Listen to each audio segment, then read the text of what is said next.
राशि स्वामी पंचमेश और भाग्येश मतलब 9th हाउस का लॉर्ड अगर अपनी अवस्थाओं में मजबूत हो, जैसे राशि स्वामी खुद की राशि में बैठा है, बहुत अच्छा समय। पंचमेश अगर खुद की राशि में है या उच्च का है, बहुत अच्छा समय। भाग्येश उच्च का है या खुद की राशि में, बहुत अच्छा समय। ऐसा होता है। अब सितंबर महीने में कुछ ऐसी ही कंडीशन बन रही है। क्या कंडीशन बन रही है? इस समय में आपके राशि स्वामी, तुला राशि के जो राशि स्वामी है शुक्र ग्रह है, वो खुद की राशि में होंगे, मतलब बलवान अवस्था। बुध ग्रह अपनी उच्चतम अवस्था में होंगे, मतलब बलवान अवस्था। बुध कौन है? आपके 9th हाउस के लॉर्ड है। लेकिन इसी समय में है ना, आपको चैलेंज करने वाला प्लैनेट, आपको डायरेक्ट कोई चैलेंज कर सकता है, मंगल। वो भी यहाँ पे परिवर्तन करेगा और अपनी निम्न अवस्था में रहेगा। आपको परेशान करने वाला या आपके शत्रु ग्रह बृहस्पति, वो उच्च के हैं। योग एक बन रहा है, कैसे काम करेगा देखते हैं अपन। सितंबर महीने में पहला परिवर्तन जो हो रहा है शुक्र ग्रह का हो रहा है, आपकी खुद की राशि में होंगे।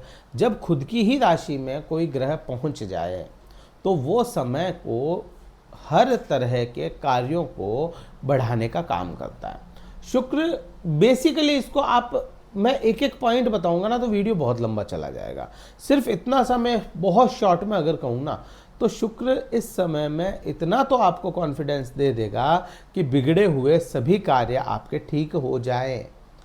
शुक्र ऐश्वर्य भी देगा, शुक्र धन भी देगा।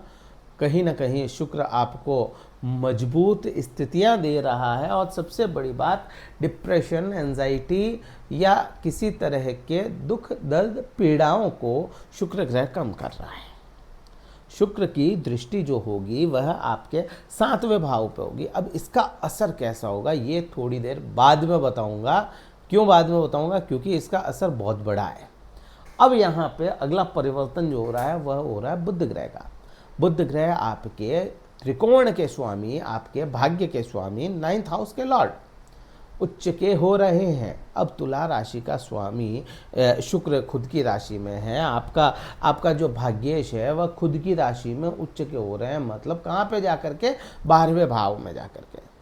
सिंपल सी बात है, बुध यहाँ पे आपको उस जगह पे जाकर के सपोर्ट करेगा जहाँ पे दूसरे ग्रह सपोर्ट नहीं कर पाते।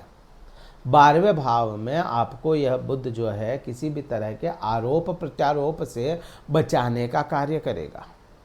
यही बुध ग्रह जो है आपको यहाँ पे स्किन डिजीज अगर हो गई है, बोलने में आपको समस्याएं हुई है, मुंह की कोई समस्या हुई है, किसी प्रकार की आपके तंत्रिका तंत्र से जुड़ी हुई कोई समस्या हुई है, उसको ठीक करेगा। किसी प्रकार की आपकी जो नसों की समस्याएं होती है उनको यह बुध ठीक करेगा। कम्युनिकेशन गैप आ गया आपके रिलेशंस में, उनको यह बुध ठीक करेगा। बुध यहाँ पे उन लोगों को भी बहुत बड़े फायदे दे देगा जो लोग डिस्टेंस एजुकेशन ले रहे हैं। बुध यहाँ से अपनी दृष्टि संबंध जब बनाएगा, अच्छा बुध का टाइम कब से कब तक अच्छा है वो अगर देखो तो बुध जो है 7 तारीख से 17 तारीख तक स्वच्छंद है और इसी राशि में उच्च का होकर के अपनी दृष्टि शनिदेव को देगा। शनिदेव जो आपके पंचमेश है, यहाँ पे संबंध क्या बन गया? पंचम भाव का 9वें भाव का दृष्टि संबंध बना। जॉब को लेकर के समस्या थी तो ये बुध जो है आपको कहीं ना कहीं आपको कन्विंसिंग पावर इतना अच्छा दे देगा या कम्युनिकेशन पावर इतना अच्छा दे देगा कि आप अपनी जॉब को स्टेबल कर लें। यहाँ पे किसी भी प्रकार के ऋण को उतारने का रास्ता यह बुध और शनिदेव आपको देते हुए नजर आएंगे। शत्रुओं पे भी यहाँ पे आपको शनिदेव और बुध मिल करके ही विजय प्राप्त कराएंगे या उनसे आपको दूर कर देंगे। फिर यहाँ पे अपन देखें अगला परिवर्तन जो हो रहा है 17 तारीख को। मैंने अभी बोला 7 से लेकर के 17 तक बुध स्वच्छंद है। 17 तारीख को सूर्य ग्रह परिवर्तन करेंगे और सूर्य कहाँ प्रवेश करेंगे? खुद की राशि से निकल करके आपके 12वें भाव में। खुद की राशि इन द सेंस सूर्य जो है लाभ के स्वामी है और लाभ में विराजमान रहेंगे। तो इनिशियल डेज जो होंगे किसी प्रकार की लाभ की कोई समस्या नहीं है यहाँ पे। क्योंकि आपका लाभ टूटा हुआ था, लाभ कटा हुआ था लंबे समय से, तो सूर्य जो यहाँ पे लाभ में बैठे हैं तब तक तो आपको लाभ मिल जाएगा। उसके बाद में लाभ का रेशियो कम हो सकता है, लेकिन जैसे ही यह परिवर्तन कर जाते हैं सूर्य आपके 12वें भाव में, उस समय से आपको कहीं ना कहीं शत्रुओं पे विजय प्राप्त करने के योग मिलेंगे। शनि और बुध की दृष्टि कहती है कि आपसे दूर हो जाए, आपके शत्रु जो है आपसे दूर हो। लेकिन सूर्य का यहाँ पे आ जाना, क्योंकि क्रूर ग्रह, मैलिफिक ग्रह मैलिफिक हाउस में है, शनिदेव मैलिफिक ग्रह मैलिफिक हाउस में है, तो शत्रुओं का विनाश दिखाता है। विनाश कैसे? आप जाकर के उनको कोई मारपीट तो करोगे नहीं।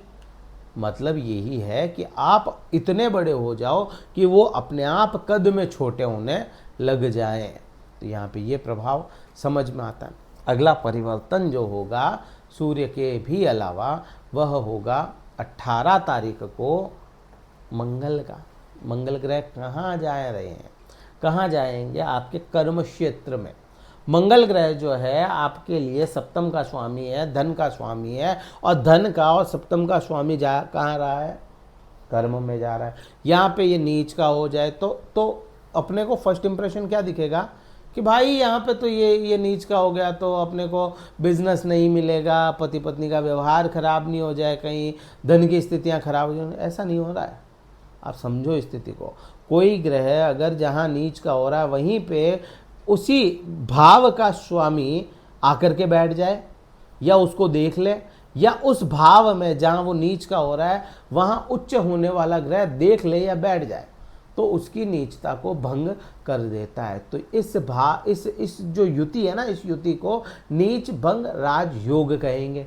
अब जो ये नीच भंग राजयोग है ना, ये प्रभाव लाएगा, क्योंकि इसकी नीचता तो भंग हो गई, क्योंकि चाहे बृहस्पति शत्रु है लेकिन वहां पे वह बंध गया ना नीच भंगता में, तो इसको अच्छे परिणाम देने पड़ेंगे। अब जब ये इस भंगता में बंध गया, इस नीच भंग राजयोग को बना लिया, तो व्यापार में, करियर में आपको ग्रोथ देना इसके लिए जरूरी हो गया। अब यही से आप दृष्टि संबंध देखोगे तो बृहस्पति धन को भी बढ़ाएगा, सुख को भी बढ़ाएगा, जॉब को भी स्टेबल करेगा, लेकिन उससे भी ज्यादा बड़ा परिवर्तन या प्रभाव जो होगा वो मंगल का हो रहा है।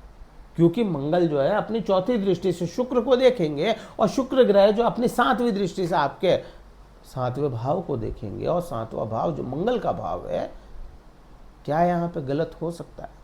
पति पत्नी के व्यवहार में, पति पत्नी के संबंधों में मधुरता आती हुई नजर आएगी अपने को। यहाँ पे बहुत सुंदर, बहुत अच्छे परिणाम यहाँ पे आ रहे हैं इस भाव को लेकर के। अगर किसी भी तरह की समस्या पति पत्नी में थी, सुधर जाएगी। थोड़ा सा 2 कदम आप आगे बढ़ो, विवाद करना बंद कर दो, संवाद करना शुरू कर दो, तो समरसता आ जाएगी। फिर बात करें अपन मंगल की ही। मंगल का प्रभाव कहाँ आ रहा है? इस भाव पे, भौतिक सुखों के भाव को। भौतिक सुखों की भूख बढ़ेगी, ऊर्जाएं वहाँ पे लगेगी। हाँ, शायद उतना ना मिल पाए इस महीने, लेकिन हाँ, प्रभाव बुरा नहीं है। फिर आप देखो राहु की स्थिति। मंगल जो है वो राहु को देख रहे हैं, मंगल अपनी 8वीं दृष्टि से। राहु कहाँ है? राहु कुंभ राशि, धनिष्ठा नक्षत्र, और धनिष्ठा नक्षत्र किसका नक्षत्र है? मंगल का। और मंगल खुद इसको देखे तो किसी भी तरह के प्रेम संबंधों में समस्या थी, दूर होगी। संतान को लेकर के परेशानी थी, दूर होगी। पढ़ने में दिक्कतें आ रही थी, पढ़ाई में दिक्कतें दूर हो जाएगी। नई अपॉर्चुनिटी के योग हाँ मिलते हैं, लेकिन बहुत ज़्यादा एक्स्ट्रा ऑर्डिनरी नहीं, लेकिन ठीक है, कुछ चीज़ें तो हो ही रही है।